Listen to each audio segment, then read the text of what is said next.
بسم اللہ الرحمن الرحیم۔ ضروری مسائل، زکوٰۃ کے مسائل۔ ہر مسلمان کو خصوصاً یہ حقیقت پیش نظر رکھنی چاہیے کہ اسے جو کچھ بھی دولت و ثروت ملی ہے اس کا اصل مالک وہ خود نہیں بلکہ اللہ تبارک و تعالی ہی مالک حقیقی ہے، اور اس نے محض اپنے فضل اور کرم سے ہمیں اپنی ملکیت میں بطور نیابت تصرف کرنے کا حق دے رکھا ہے۔ جب اللہ ہی اس کا مالک ہے اور اسی کی قدرت کی بنا پر ہمیں یہ نعمت میسر آئی ہے، تو اگر وہ اپنے بندوں کو یہ حکم کرتا ہے کہ وہ اپنا سارا مال اللہ کے راستے میں لٹا دیں تو ہمیں شکایت یا اعتراض کرنے کا کوئی حق نہیں تھا، کیونکہ اس کی چیز ہے، وہ جہاں چاہے اور جتنی چاہے خرچ کرے، مگر یہ بھی اس کا فضل ہے کہ اس نے جہاں ہمیں خرچ کرنے کا حکم دیا وہاں پورا مال نہیں بلکہ کچھ حصہ خرچ کرنا ضروری قرار دیا۔ قرآن کریم میں جہاں بھی انفاق فی سبیل اللہ کا حکم دیا گیا ہے وہاں من تبعیضیہ لا کر اس طرف اشارہ کر دیا گیا کہ سارا مال خرچ کرنا ضروری نہیں بلکہ اس میں سے کچھ حصہ دے دینا کافی ہے، اور ساتھ ہی ساتھ اس طرف بھی توجہ دلائی کہ ہم تمہارا مال نہیں مانگ رہے ہیں بلکہ ہم نے جو تمہیں دیا ہے اسی میں سے تھوڑا سا حصہ لینا چاہتے ہیں تاکہ دینے والے کا بوجھ ہلکا ہو جائے۔ دیکھیے ارشادات خداوندی ہیں، وَمِمَّا رَزَقْنَاهُمْ يُنْفِقُونَ وَأَنفَقُوا مِمَّا رَزَقَهُمُ اللَّهُ وَأَنفَقُوا مِمَّا رَزَقْنَاهُمْ سِرًّا وَعَلَانِيَةً۔ ان جیسی آیات میں اللہ تعالی نے آگاہ کیا ہے کہ زکوٰۃ وغیرہ کا حکم کوئی ٹیکس نہیں کہ اسے بھاری سمجھا جائے، بلکہ یہ تو اللہ تعالی اپنی ہی دی ہوئی ایک امانت تم سے مانگ رہے ہیں، لہذا اسے دینے میں تمہارے دل پر کوئی تنگی اور بوجھ نہیں ہونا چاہیے۔ بوجھ یا تنگی تو اس وقت ہوتی جبکہ تمہاری اپنی کوئی چیز تم سے مانگی جاتی۔ پہلے زمانے میں اللہ تعالی کے راستے میں صدقے کے قبول ہونے کی نشانی یہ تھی کہ صدقے کا مال کسی جگہ رکھ دیا جاتا اور آسمان سے آگ آ کر اس صدقے کے مال کو جلا کر خاک کر دیتی، گویا کہ صدقے کا مال کسی دوسرے کے کام نہیں آ سکتا تھا بلکہ اس کا آگ سے بھسم ہو جانا ہی اصل مقصود سمجھا جاتا تھا۔ حضرت آدم علیہ السلام کے دو بیٹوں کے قصے کے ضمن میں اس طرف اشارہ موجود ہے، اذ قربا قربانا فتقبل من احدهما ولم يتقبل من الاخر، کہ جب دونوں نے اللہ کے نام کی ایک ایک نیاز پیش کی اور ان میں سے ایک کی تو مقبول ہو گئی اور دوسرے کی مقبول نہ ہوئی۔ مفسرین لکھتے ہیں کہ جب حضرت آدم علیہ السلام کے دو بیٹوں حابیل اور قابیل میں اختلاف ہوا تو حضرت آدم علیہ السلام نے فرمایا کہ تم دونوں اللہ کے دربار میں صدقہ پیش کرو، سو جس کا صدقہ قبول ہوگا وہی حق پر سمجھا جائے گا۔ چنانچہ حابیل نے بکری کا بچہ پیش کیا جو قبول ہو گیا، یعنی آسمانی آگ نے اسے جلا دیا، اور قابیل نے اناج غلہ پیش کیا جو قبول نہیں کیا گیا۔ علامہ آلوسی رحمۃ اللہ علیہ فرماتے ہیں فَنَزَلَتِ النَّارُ فَأَكَلَتْ قِرْبَانَ حابیل وَكَانَ ذَلِكَ عَلَامَةَ الْقَبُولِ وَكَانَ أَكْلُ الْقِرْبَانِ غَيْرَ جَائِزٍ فِي الشَّرْعِ الْقَدِيمِ۔ پس آگ نے اتر کر حابیل کی نیاز کو کھا لیا اور یہ قبولیت کی نشانی تھی، اور صدقہ خیرات کا کھانا پہلی شریعتوں میں جائز نہیں تھا، اور آگ نے قابیل کی نیاز چھوڑ دی جس پر وہ غضبناک ہو گیا۔ اور بعض احادیث بھی اسی مضمون، بعض احادیث سے بھی اس کا علم ہوتا ہے، لیکن اللہ تعالی نے اس امت مرحومہ پر یہ کرم فرمایا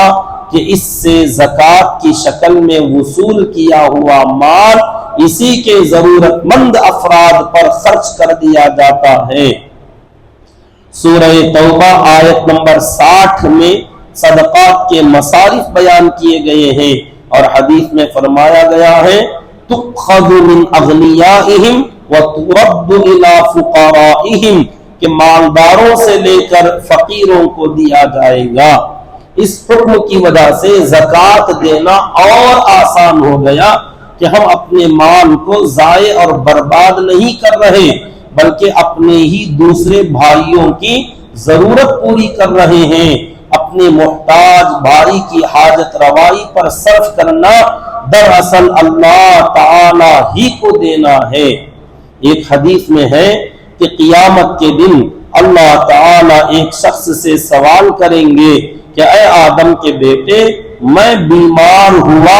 پھر تو نے میری بیمار پرسی نہیں کی؟ تو وہ شخص حیرت سے پوچھے گا کہ اے میرے رب، بھلا میں آپ کی کیسے عیادت کرتا؟ آپ تو سارے جہانوں کے پروردگار ہیں۔ تو اللہ تعالی ارشاد فرمائیں گے کیا تمہیں پتا نہیں تھا کہ میرا فلاں بندہ بیمار تھا پھر بھی تم نے اس کی عیادت نہیں کی؟ کیا تمہیں نہیں معلوم کہ اگر تم اس کی عیادت کو جاتے تو مجھے اس کے پاس پاتے؟ اے آدم کے بیٹے، میں نے تجھ سے کھانا مانگا تھا، تو نے مجھے کھانا نہیں کھلایا۔ بندہ عرض کرے گا کہ پروردگار، بھلا میں تجھ کو کھانا کیسے کھلاتا؟ تو دونوں جہاں کا پروردگار ہے۔ اللہ تعالیٰ فرمائے گا کہ تجھے یاد نہیں میرا فلاں بندہ تجھ سے کھانا مانگنے آیا تھا،